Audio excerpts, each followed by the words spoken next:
Na wakati mwingine nilikuwa nataka nikwambie kwamba unakuta unatoa mawazo au unakuwa mtu wa kushauri hata kama hujaenda shule, sio lazima uende shule sana na nini. Au una nguvu sana kufanya kitu fulani, lakini inakuwa ni roho inafanya hivyo. Wakati mwingine unakuta ndio vile unaweza ukatambua kitu. Unataka kuongea na mtu kaisi hata kuongea kitu fulani, ndio maana kunatokea kuna wengine. Unakuta anaweza kutibu, mwingine anaweza kusaidia, tabibu mwingine nini. Kwa hiyo kiroho zaidi. Na wakati mwingine pia unakuta mtu ni huruma. Kuna ile hali fulani ya kuhurumia nini. Unaweza ukasaidia huruma yako, sio lazima uwe na kitu sana kusaidia.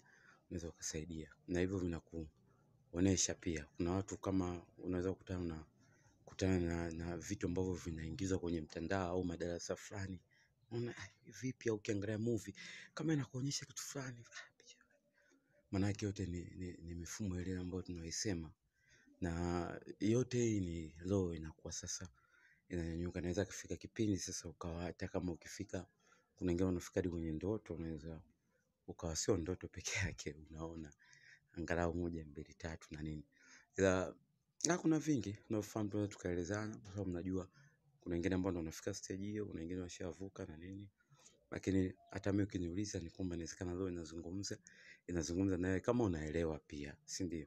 Kama unachukulia ni kawaida sawa pia, kwa sababu sio lazima uamini kile ambacho kila mtu anasema. Wakati mwingine unatakiwa sikio lako lichuje, na ndio maana hata una uwezo wa kuchuja vitu, huwezi kuchukua tu.